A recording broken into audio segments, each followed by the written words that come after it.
Kanalıma hoş geldiniz arkadaşlar. Nasılsınız? Umarım hepiniz çok çok iyisinizdir. Ben şöyle lahana haşlıyorum. Sarma saracağım. Bir tane lahanam vardı. Balkonda durup duruyordu 2 gündür. Dedim sarayım. Bugün geç oldu ama yarına hazır olur dedim. Sabah işlerinden sonra koyarım ocağa. Yavaş yavaş pişer. Kurs vardı bugün, dikiş kursu. Ona gittim geldim. Şöyle evleri zaten toparlamıştım. Biraz da yatak odası kalmıştı. Orayı toparladım. Kahvaltı yapmadan gitmiştim. Gelince kendime bir kahvaltı hazırladım. Tekrar işte mutfağı toparla derken saat geç oldu bayağı. Bugüne yetişmez. Şöyle bolca soğan doğradım. Sarımsağını ezdim altına. Ondan sonra nane ve bolca dereotu doğradım. Dereotunu ben lahana sarmasında çok severim. Böyle şimdi salçasını, yağını, baharatlarını vereceğim. İçim tamam. Akşama da ne yaparım diye düşünüyorum ama şey yaparım herhalde. Bakayım bir pişmiş mi? Pişmiş ya. Karnabahar vardı. Onu yaparım. Yanına da bir çorba yaparız. Öyle günü kurtarırız. Şöyle alayım. Bu arada ben dikiş makinesi aldım. O da bugün gelecek inşallah. Ne zaman gelir bilmiyorum. Ama bugün gelecek. Gelince ona da bakarız. Bugün kursta hiçbir şey yapmadım diyebilirim. Hocamızın 11'de bir yere gitmesi gerekiyordu. Yani tüm hocaların. Neydi unuttum. O saate kadar, ondan sonra da Emre mesaj attı kargo gelecek diye. Ondan sonra ben de çıktım geldim 11'de. Ondan önce birkaç kişinin etek kesimini yaptı hoca. Benimki kaldı. Kesim yapılamadı. Yarın da galiba belediyeden bir iş gelmiş. İş bilenler gelsin hoca dedi. Biz de diğer hafta gideceğiz. O yüzden yarın gitmeyeceğim. O yüzden böyle evde haftaya kadar hem makineyi iyicene öğrenmiş olurum. İnşallah sorunsuz gelirse bol bol da böyle bir şeyler, parça kumaşlarla falan bir şeyler dikerim. En azından elim alışır diye düşünüyorum. Bakalım.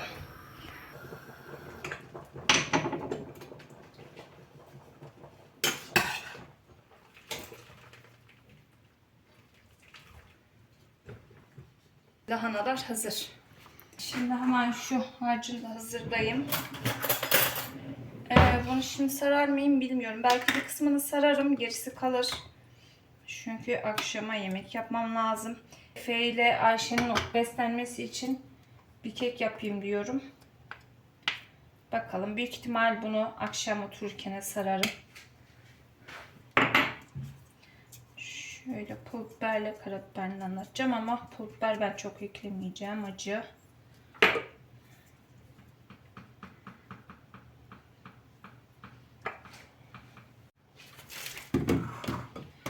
Şöyle maydanozunu da ekleyeceğim buzluktan.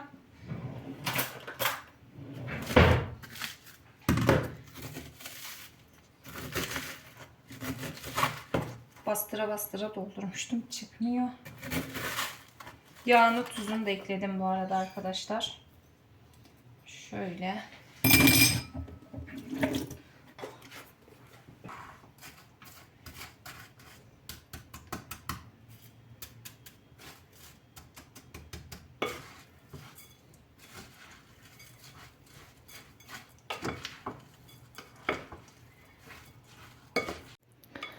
Evet, şöyle içimi hazırladım arkadaşlar.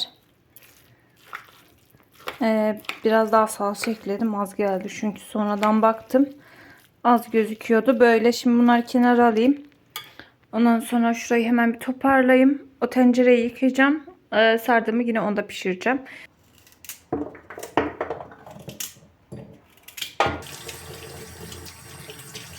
Malzemelerimi hazırladım arkadaşlar.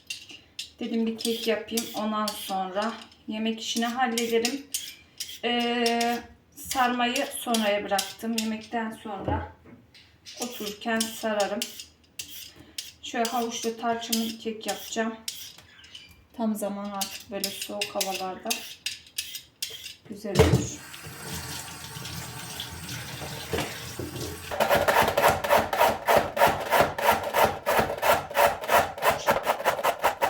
Havucun hepsini doğramadım. Şöyle yarısını bıraktım bir tanenin. Çok geldi gözüme göre. Sütüm de şöyle şu kadar kalmış. lahana yoktu.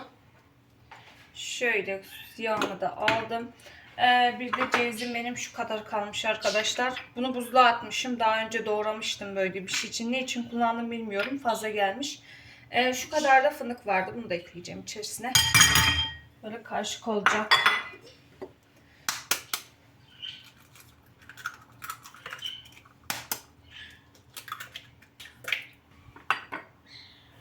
Şöyle yarım bardak daha şeker ekliyorum.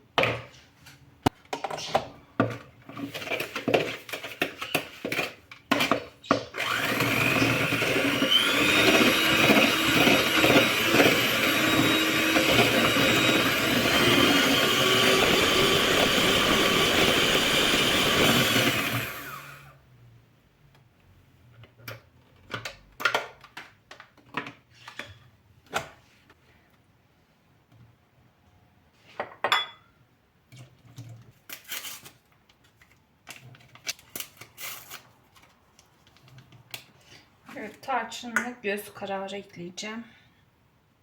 Mis gibi koktu. Şöyle bir karıştıralım.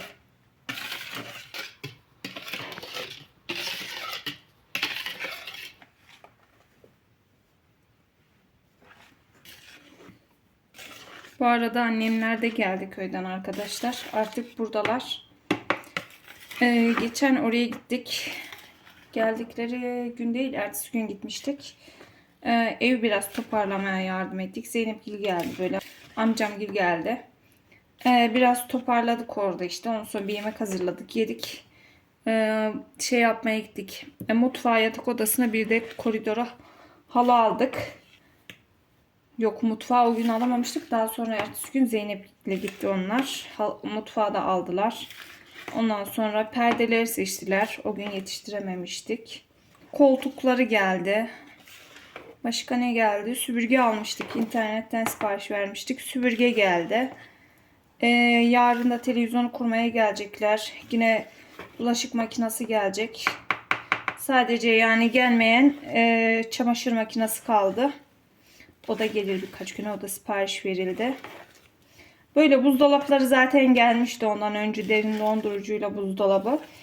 Bir şey kalmadı. Sadece bir tek yatak kaldı.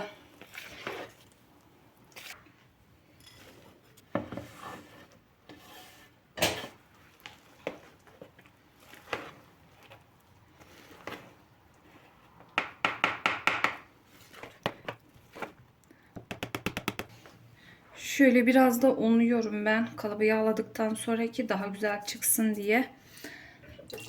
2 gündür Ayşe de evdeydi arkadaşlar. Pazartesi, daha doğrusu pazar günü vardı. Gözü kaşınıyordu böyle. Hafiften de şişmişti böyle gözünün altı. Ertesi gün sabah uyandı, iyicene şişmiş. Diğer gözünde de yine şişlik vardı. Sağlık ocağına götürdüm. Doktor şey dedi. Biz it dirseği de deriz. Diğer bir adı neydi o? Adı aklıma gelmiyor. Her neyse, siz anladınız.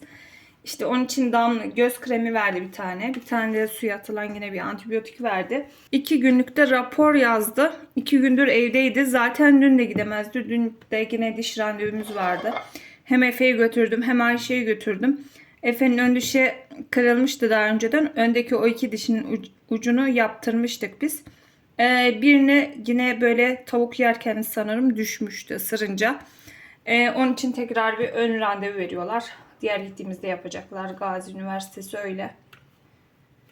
Ayşe'nin de inşallah artık son bir dolgusu kaldı. Yani uyumsuzmuş dolgusu. Diş teli için gitmiştik biz. Onu tekrar bir baksınlar dediler. Onun için de ocağın 9'una verdiler randevuyu. Ayşe ile Efe aynı gün aldım. Onun için de öyle tekrar bir gideceğiz. Ondan sonra artık inşallah diş teline sıra gelecek. Yani Gazi Üniversitesi'ni gide gele ezberledik artık. 2 senedir oraya gidip geliyoruz rahat. Belki de daha fazladır. Ayşe'nin dişleri bizi çok yordu. Evet, şöyle havasını da alalım. Fırınımı da açmıştım. Isındı bir güzel.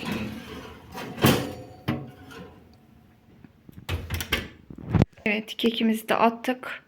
Yemek için biraz sonra başlarım. Biraz dinleneyim. Orada kurstan getirdiğim daha kumaşım falan var. Bu arada şurayı da göstereyim size. Böyle rafları da koyduk. Çok güzel oldu. Şöyle. Burada normalde şu üst rafı hiç ellemedik zaten. 1, 2, 3, 4, 5. Evet, burada 4 tane yok 3 tane vardı. Şu vardı. Şu ikisini de ekleyince böyle bayağı bir alan açıldı bize. Çok iyi oldu. Diğer türlü üst üsteydi. Şimdi botlar falan da çıkacak. Daha çok karmaşık olacaktı burası.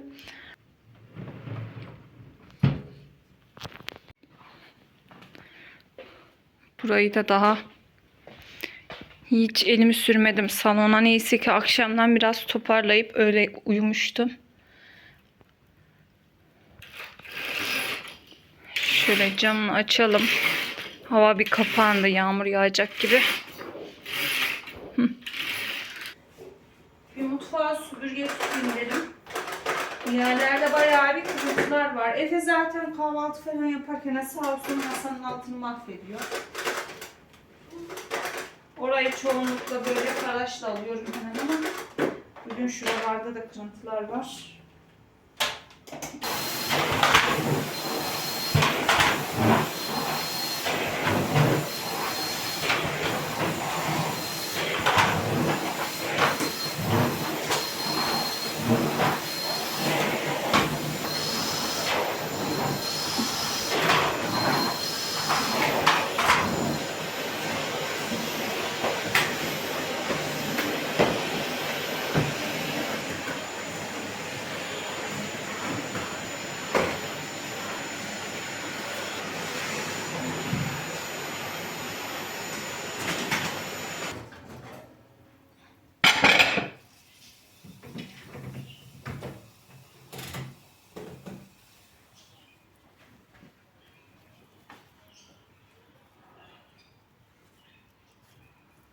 Bakayım çevirsem şimdi çıkacak gibi gözüküyor ama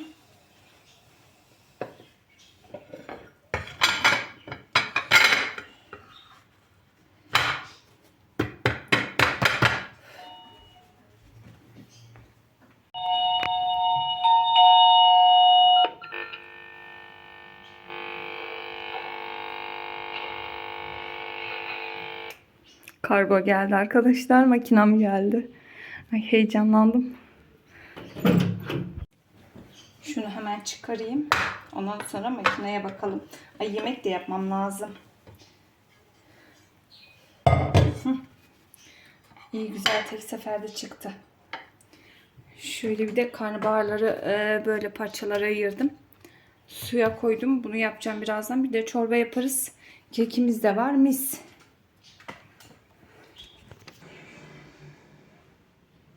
Çok var mı abla? 50-60. Evet, İyi günler abla. İyi günler.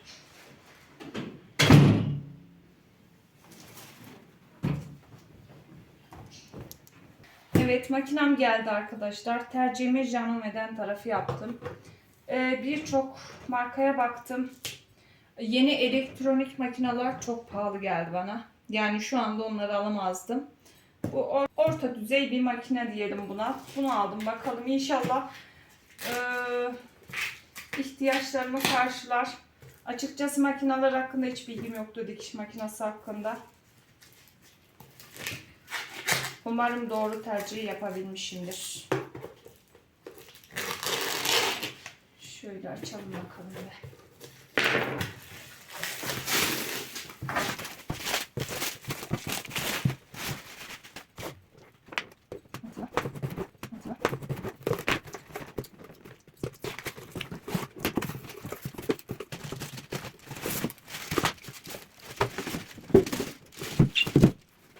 Geldi. Oo, bayağı ya. Bu kadar ağır beklemiyordum ben bunu.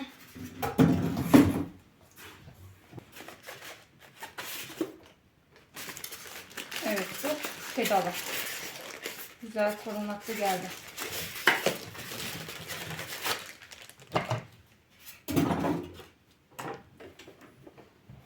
Ben bunu kursa götürürüm diyordum ama zor. Çünkü bayağı ağır. Bir de giderken hadi diyelim götürdüm. Gelirken bizim burası yokuş çıkıyorum. Yani taşımam çok zor olur bunu. Şu taşıma kabı acaba koruma kabı gibi. Ama bunun altı yok. Bu şekilde mi oluyor sadece? Efe kapıyı aç, bir yandan geldi.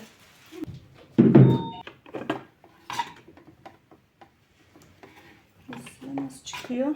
Ay, kırarım diye de korkuyorum. Şöyle ayaklarını göndermişler.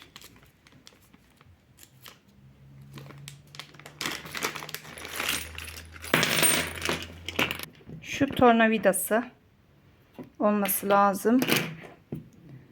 Ama bunlar ne hiç bilmiyorum. Şu yağı. 2 tane mısıra koymuşlar. 3 tane mi nerede? Şu da düğme açma aparatı. Pardon, evet, ilik açma aparatı. Bunların hangisi hangi ayak hiç bilmiyorum. Şöyle kılavuzuna bakıp artık onları çözeceğim.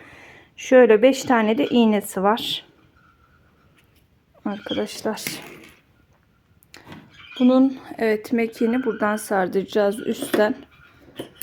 Evet, bunu şimdi ben sonra denerim ama şimdi yemek yapmam lazım. İlk önce bir yemeğimi yapayım. Ondan sonra kullanmak için heyecanlıyım arkadaşlar. Yalnız şurayı ben sadece bu şekilde çıkıyor galiba. Evet, şöyle çıkacak. Çıkaramadım demin. Evet, videoda da böyle. İzledin değil mi sen de? Şöyle mekiğimizi koyacağız buraya. İpimizi sardırıp sonra bunlara bakacağım inşallah. Tam takamadım. Neyse, şimdilik bu bir kalsın. Sonra bir çalıştırırım. YouTube'dan videoları var. Onlara baka baka. Çünkü hiç bilmiyorum doğru düzgün. Burada böyle dikiş desenleri, modelleri var. 23 tane farklı dekoratif dikiş yapıyor. İşte ilik açma modeliyle beraber tabi. Bu şekilde arkadaşlar. Sonra deneriz bunu. YouTube'da videolar var. Birkaç tane görmüştüm. Onlardan izleye yapacağım. Şimdi tam bilmiyorum. Elimin alışması lazım.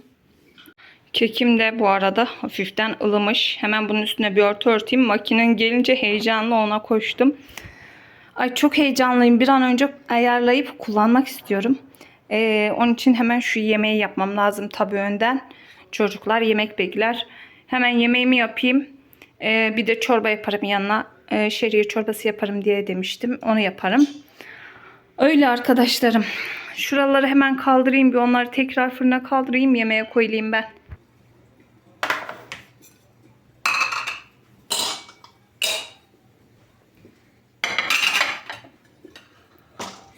Bizler yemeğimizi yedik arkadaşlar. Ondan sonra güzel bir çay demledim. O sırada biraz makinayla uğraştım. İlk başta güzel dikti. Sonra kıvırma ayağını denedim.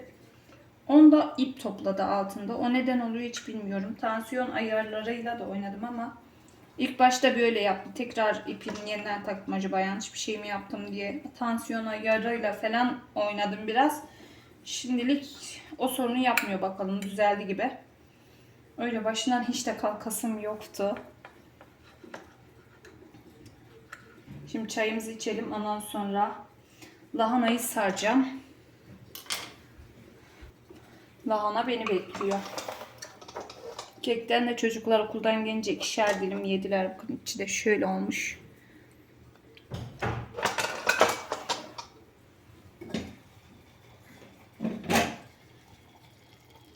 Şimdi çayımı içeyim, dediğim gibi lahanayı saracağım. Ondan sonra biraz daha makinayla bir şeyler yaparım ben.